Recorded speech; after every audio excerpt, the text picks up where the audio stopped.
வணக்கம் நண்பர்களே. எவாஸ்குலர் நெக்ரோசிஸ் அல்லது ஆஸ்டியோநெக்ரோசிஸ் என்று சொல்லக்கூடிய இடுப்பு பந்து கிண்ண மூட்டு, அந்த பந்து பகுதிக்கு இரத்த ஓட்டம் குறைவாவதனால் ஆகக்கூடிய விளைவுகள் பற்றி இந்த காணொளியில் நம்ம பார்க்கலாம்.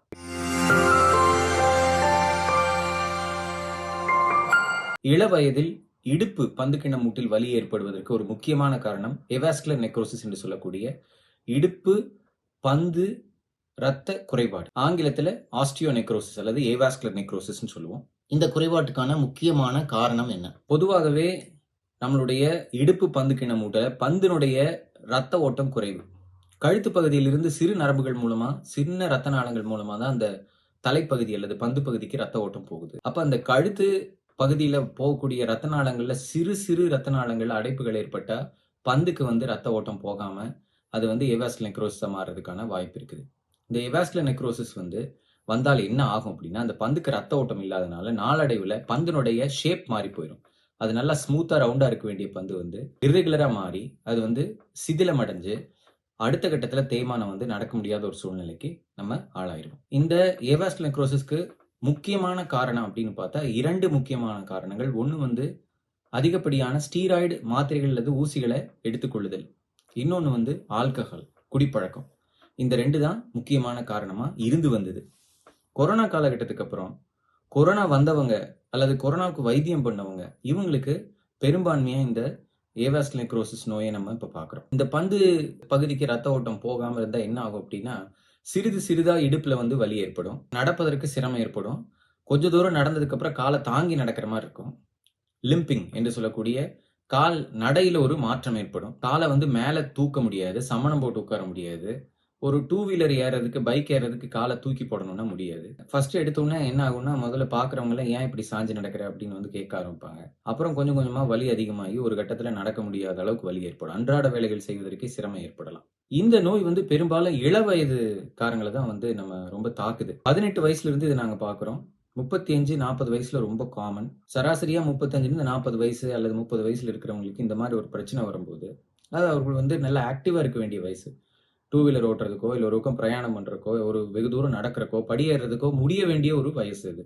அந்த வயசுல இதெல்லாம் செய்ய முடியாத போது அவங்களுக்கு ஒரு மிகப்பெரிய ஒரு மனச்சஞ்சலத்தையும் ஒரு டிப்ரெஷனையும் இது உருவாக்குது. ஒரு மனச்சோர்வையும் உருவாக்குது. யங் ஃபேமிலி, சின்ன குழந்தைங்க இந்த டைம்ல இப்படி இடுப்பு ரொம்ப வலிக்குதே அப்படின்னு ரொம்ப மனநொந்து போயிடுறாங்க. இதற்கு ஸ்டேஜஸ் இருக்குது. இந்த ஏவாஸ்குலர் நெக்ரோசிஸ்க்கு 1, 2, 3, 4 ஸ்டேஜஸ் இருக்குது.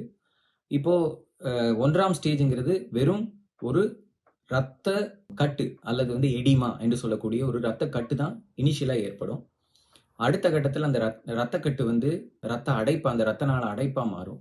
3வது கட்டத்துல பந்தினுடைய ஷேப் மாறும்.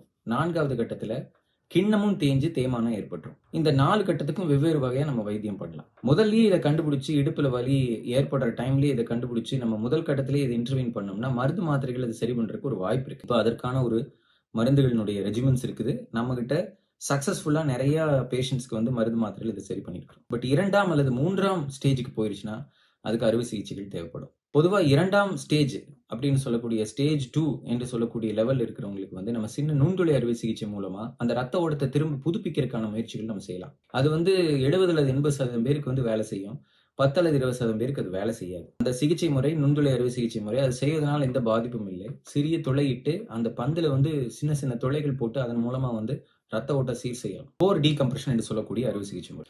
அதன் கூடவே உள்ள எலும்புல புது செல்கள் உருவாவதற்கான இன்ஜெக்ஷன்ஸ் நம்ம இடலாம். இதெல்லாம் ஒரு வகையான வைத்திய முறைகள். இதுல நம்ம 50 to 60ல இருந்து 70% வரைக்கும் ரிசல்ட் எதிர்பார்க்கலாம். இது ஸ்டேஜ் 2 டிசீஸ் நம்ம கண்டுபிடிச்சா மட்டும். ஸ்டேஜ் 3 பந்தினுடைய ஷேப் மாறிடுச்சு அப்படின்னா அந்த கட்டத்துல அந்த பந்தை காப்பாத்தி அதையே மெயின்டைன் பண்றதுக்கான வழிகள் நம்ம கிட்ட ரொம்ப குறைவு. அது நம்ம பண்ண முடியாது. இப்ப அந்த மாதிரி இதுல என்ன வைத்தியம் பண்ணலாம் அப்படின்னா, அந்த மாதிரி இதுல ஸ்டேஜ் 3 அல்லது ஸ்டேஜ் 4க்கு சிறந்த வைத்திய முறைங்கிறது இடுப்பு பந்து கிண்ண மூட்டு மாற்று அறுவை சிகிச்சை, டோட்டல் ஹிப் ரீப்ளேஸ்மெண்ட் என்று சொல்லக்கூடியது. பந்து தானே கிட்டு போச்சு, பந்தை மட்டும் மாற்ற முடியுமா அப்படின்னா, பந்தை மாத்தினா கிண்ணம் கிண்ணத்து மேல இருக்கிற குருத்தெலும்பு வெகு விரைவில் மெட்டல் பந்து மேல தேஞ்சு அது சீக்கிரமா தேய்மானம் ஏற்பட்டு அதனால பந்து கிண்ணம் 2யுமே மாற்று. ஒரு 30 வருடங்களுக்கு முன்னால பந்து கிண்ணம் மூட்டு மாற்று அப்படிங்கிறது என்னைக்குமே அது ரொம்ப ரொம்ப சக்சஸ்ஃபுல் ஆபரேஷனா இருந்திருக்கு. அதுல ஒன்றும் சந்தேகமே இல்லை. ஆனா இந்த பந்து கிண்ண மூட்டுமானுடைய லைஃப் சர்வைவல்ஷிப் அது எத்தனை வருஷங்களுக்கு வேலை செய்யும் அப்படிங்கிறது 15 வருஷம் அல்லது 20 வருஷம்னு சொல்லிட்டு இருந்தோம். ஆனா இன்றைய நவீன தொழில்நுட்பங்களை ஏற்படுத்தி அதுல வந்து அந்த பந்தினுடைய மெட்டீரியல் வந்து மெட்டல்ல இருந்து இப்ப செராமிக்கா மாத்தி செராமிக் பந்து. அப்புறம் வந்து கிண்ணத்துல போடக்கூடிய பாலிஎத்திலீன் கிண்ணம் வந்து மெட்டல் கிண்ணம், அது மேல ஒரு பாலிஎத்திலீன் லைனர் இருக்கும். அந்த பாலிஎத்திலீன் லைனருடைய குவாலிட்டி ரொம்ப இம்ப்ரூவ் ஆனதுனால செராமிக் ஆன் பாலி என்று சொல்லக்கூடிய லைனர் ஆப்ஷன் வைக்கும்போது 35ல இருந்து 40 வருடங்களுக்கு இந்த இடுப்பு வந்து நம்மளுக்கு வேலை செய்யும். சராசரியா 35 வருஷம் வேலை செஞ்சுட்டா அதுக்கப்புறம் திரும்ப அது வந்து தேய்மானம் ஆகி, உராய்வு ஆகி, அது வந்து இப்போ மோசமாகிற வாய்ப்புகள் ரொம்ப ரொம்ப குறையும். ஸோ ஒரு கட்டத்துல வந்து இந்த ஆப்பரேஷன் வந்து 50 அல்லது 60 வயதுக்கு மேல தான் பண்ணணும்னு நம்ம சொல்லிக்கிட்டு இருந்தோம். ஆனா கிட்டத்தட்ட இந்த 10 வருடங்களா இந்த ஆப்பரேஷன் வந்து 19 வயசுல ஆரம்பிச்சு. நானே வந்து 19 வயசு பசங்களுக்கு இது சர்ஜரி பண்ணியிருக்கிறேன். அவங்கலாம் இன்னைக்கு வந்து திருமணமாகி 2 குழந்தைங்களோட ரொம்ப சந்தோஷமா இருக்காங்க. சர்ஜரி பண்ணி 10 வருஷம் ஆகுது. 35 வயசு, 36 வயசு அல்லது 40 வயசுல வந்து அன்றாட வேலைகள் சிரமப்பட்டுக்கிட்டு, தொழில பார்க்க முடியாம, நைட்ல தூக்கம் வராம சிரமப்பட்டு இருக்கிறவங்களுக்கு இந்த ஸ்டேஜ் 3 அல்லது ஸ்டேஜ் 4 ஏவாஸ்குலர் நெக்ரோசிஸ் ஹிப் இருந்தது அப்படின்னா, இடுப்பு பந்து கிண்ண மூட்டு மாற்று அறுவை சிகிச்சை வந்து ஒரு அருமையான தீர்வு. ஆஸ்பத்திரியில 2 நாட்கள் தங்கினா போதும். யூசுவலா ஆப்பரேஷன் பண்ண அடுத்த நாள் நடக்க வச்சுருவோம்.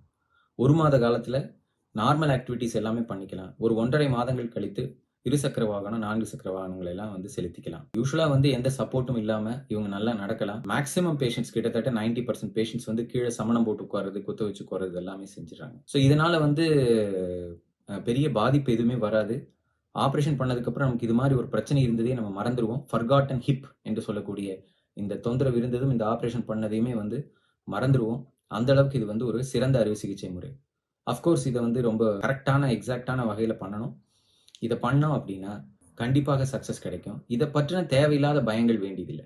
இது சக்சஸ்ஃபுல் சர்ஜரி. மேலும் இத பத்தி ஏதாவது சந்தேகங்கள் இருந்தா நீங்க எங்களை கண்டிப்பா தொடர்பு கொள்ளுங்க. நன்றி, வணக்கம்.